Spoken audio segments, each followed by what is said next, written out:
సుమన్ టీవీలో మీ business promotions కోసం ఈ కింది నెంబర్ను సంప్రదించగలరు.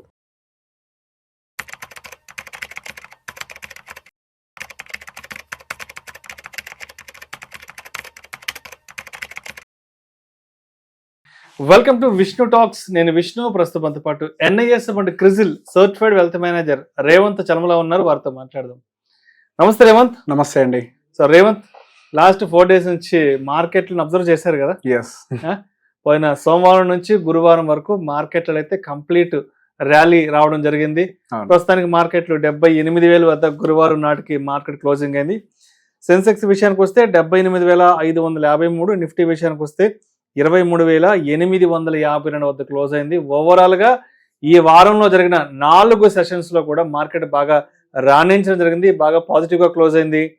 ఓవరాల్ గా ఈ 4 రోజుల్లో 26 లక్షల కోట్ల రూపాయల లాభం మార్కెట్ తీసుకోవడం జరిగింది. మరి ఈ ర్యాలీ అనేది ముందుకు సాగుతుందంటారా, లేదంటే మళ్ళా మండే నుంచి యథావిధిగా పడిపోవడం జరుగుతుందంటారా? అసలు అంటే ఇప్పుడున్న ర్యాలీని నమ్మొచ్చా, నమ్మకూడదా? మీరు 4 రోజులు అంటున్నారు, కానీ అక్కడ ఉంది 3 ట్రేడింగ్ సెషన్లు. ఇన్ఫాక్ట్ 3 రోజుల్లోనే మనకి నిఫ్టీ గెయిన్స్ దాదాపుగా 4.5% ఉంది ఈ వారంలో. సో మనకి ఇక్కడ సర్ప్రైజింగ్ ఆస్పెక్ట్ మనం గమనించాల్సింది ఏంటంటే, ప్రపంచ మార్కెట్లు ఇంకా నెగటివ్ లో ఉన్నాయి. అవి ఇంకా రికవరీలోకి కూడా రాలేదు. కానీ వేరేస్ మన ఇండియన్ మార్కెట్స్ మాత్రం చాలా స్ట్రాంగ్ గా రీబౌండ్ అయినాయి. ఇక్కడ మనకు ర్యాలీకి మొత్తం కూడా సపోర్ట్ చేసింది పర్టికులర్ గా banking sector.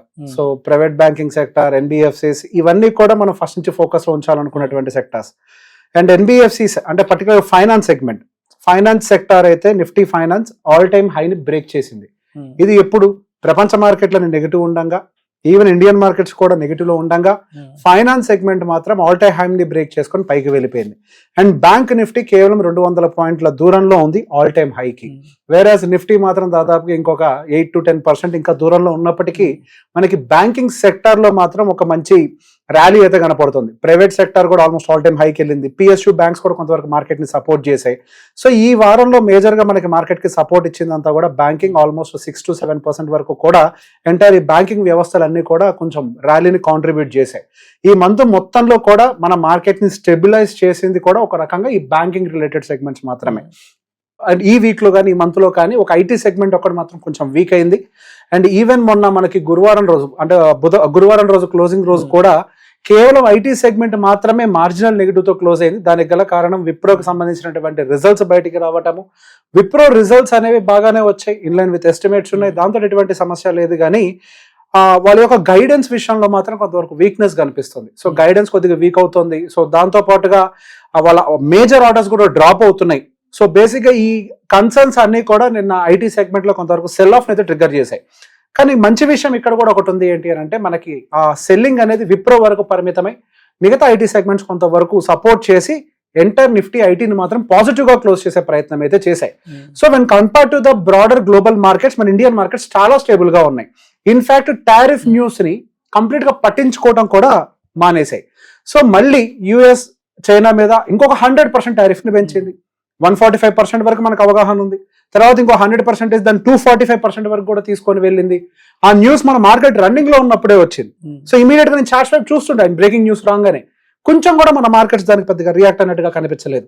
So Indian stock markets మనం ఇంతకు ముందు కూడా అనుకున్నట్టుగా పెద్ద ఎత్తున ఇంపాక్ట్ టారిఫ్ రిలేటెడ్ ఉండకపోవచ్చు. ఏదైనా ఉంటే కేవలం ఆర్డర్ బుక్స్, అది కూడా ఐటీ సెగ్మెంట్ వరకు ఆర్డర్ బుక్స్ మీద కొంత ప్రభావితం చూపిస్తుంది. కానీ పెద్ద ఎత్తున ఇండియన్ మార్కెట్స్ లో అయితే పెద్ద ప్రాబ్లం చూపిస్తున్నట్టుగా అయితే కనిపించట్లేదు. ఇన్ఫాక్ట్ ఈ ఐటీ టారిఫ్ రిలేటెడ్ టెన్షన్స్ మనకి థ్రెట్ కంటే కూడా బలంగా మారే అవకాశాలు ఎక్కువగా ఉన్నాయి. సో చైనా ఇండియా తోటి డీల్స్ చేసుకునే ప్రయత్నం చేస్తుంది. ఇండియా నుంచి ఇంపోర్ట్స్ పెంచుకోవడానికి ప్రయత్నం చేస్తుంది వాళ్ళ దగ్గరికి.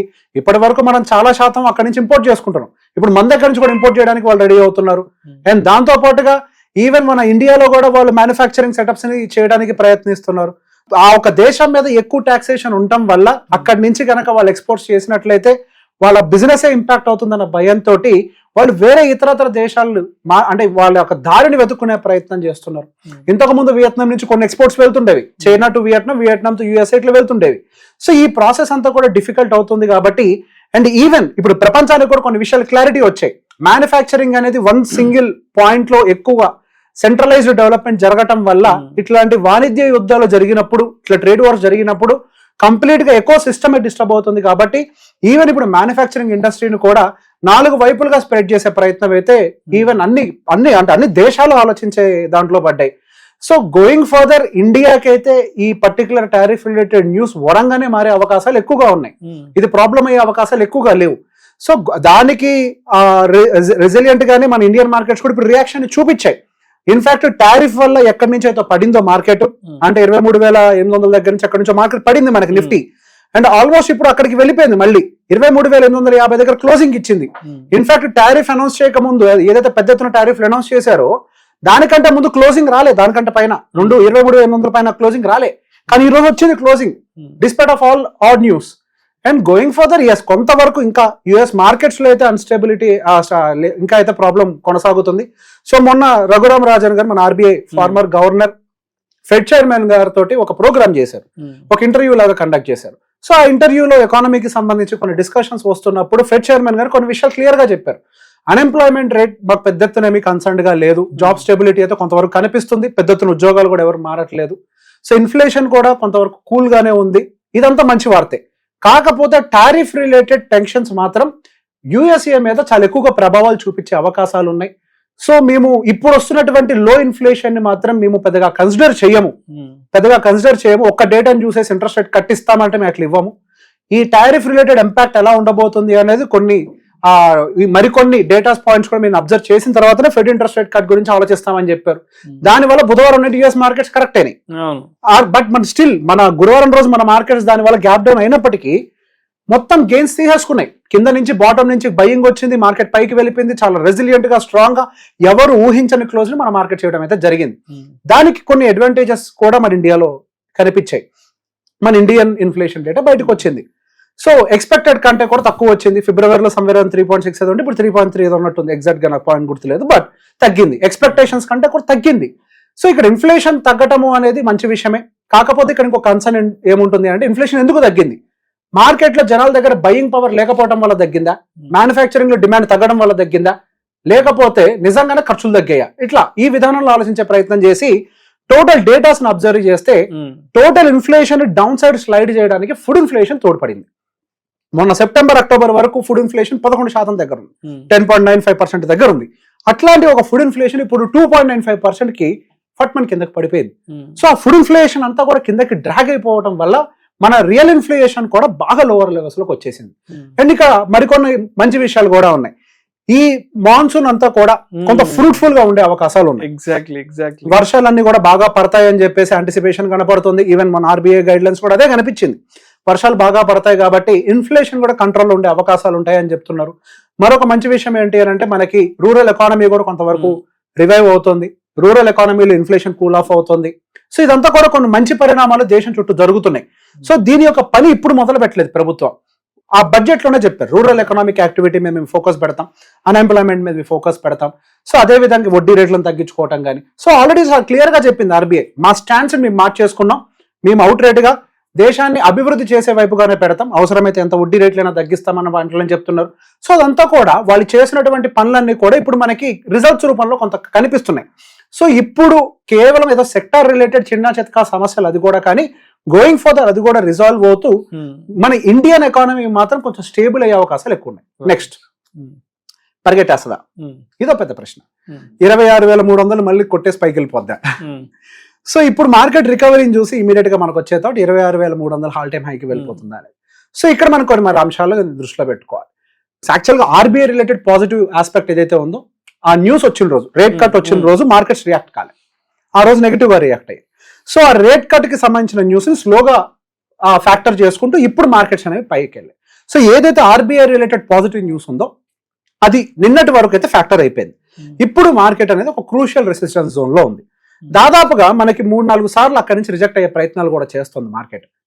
సో బేసిక్ గా ఈ పాయింట్ లో కొంతవరకు ఆ ఫైట్ కూడా, అంటే బయర్స్ కి సెల్లర్స్ కి మధ్యలో ఒక స్ట్రాంగ్ ఫైట్ జరిగే అవకాశాలు ఉన్నాయి. సో గోయింగ్ ఫర్దర్ ఈ కార్పొరేట్ రిజల్ట్స్ కూడా ఉన్నాయి. ఇంకా మనం వీడియో చేసే టైంకి అయితే హెచ్డిఎఫ్సి ఐసిఐసిఐ రిజల్ట్స్ అయితే రాలేదు. ఈ రోజు హెచ్డిఎఫ్సి ఐసిఐసిఐ రిజల్ట్స్ ఉన్నాయి, దాంతో పాటుగా ఇన్ఫోసిస్ టీసీఎస్ కూడా రిజల్ట్ ఉంది. సో బేసిక్ ఈ రిజల్ట్స్ అన్ని కూడా గమనించుకుంటూ నెక్స్ట్ మార్కెట్ డైరెక్షన్ ఏంటి అనేది డిసైడ్ అవుతుంది. సో పాజిటివ్ రిజల్ట్ వచ్చింది అనుకోండి, హెచ్డిఎఫ్సి కానీ ఐసిఐసి కానీ పాజిటివ్ రిజల్ట్ ని డెలివర్ చేసింది, ఇన్ లైన్ విత్ ఎస్టిమేటెడ్ అనుకోండి, మార్కెట్ పట్టించుకోదు. ఎందుకంటే ఆల్రెడీ దానికి కావాల్సిన ర్యాలీని తీసుకుంది.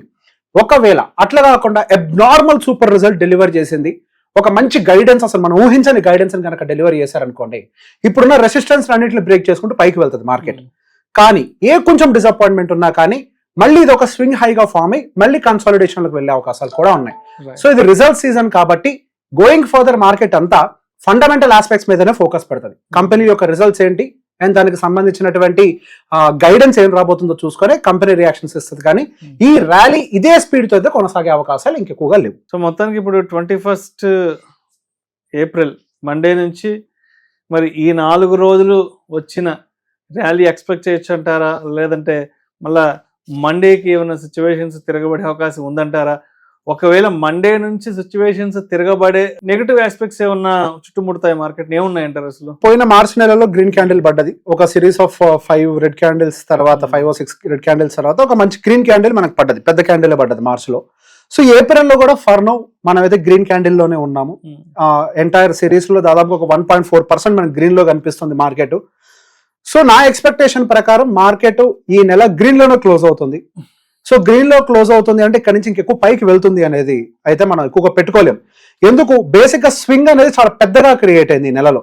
మనకి ఈ నెలలోనే 21,700 వరకు కూడా లోన్ క్రియేట్ చేసింది టారిఫ్ టెన్షన్స్ వల్ల.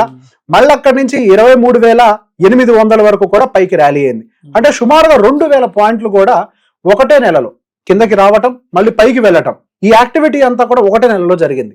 సో హ్యూజ్ వాలటాలిటీ క్రియేట్ అయింది. ఇప్పుడు కొద్దిగా డస్ట్ సెటిల్ చేసే ప్రయత్నం చేస్తుంది మార్కెట్. ఈవెన్ మనకి ఇండియా విక్స్ కూడా కొద్దిగా కూల్ ఆఫ్ అవ్వటం. సో ఏదైతే న్యూస్ ఫ్యాక్టర్ అవ్వాల్సిన పెండింగ్ ఉన్నాయో దాని ఫ్యాక్టర్ మాత్రమే చేసే ప్రయత్నం చేసింది, కానీ ఇంత హ్యూజ్ మూమెంటం అయితే వచ్చే అవకాశాలు లేవు. But end of the day markets ఈ ఇయర్ ఎండింగ్ అట్లీస్ట్ 26,000 టచ్ అవుతాయని అంటే టచ్ కాకపోవచ్చు అని నేను అనుకుంటున్నాను. Thank you so much Revanth. Most welcome.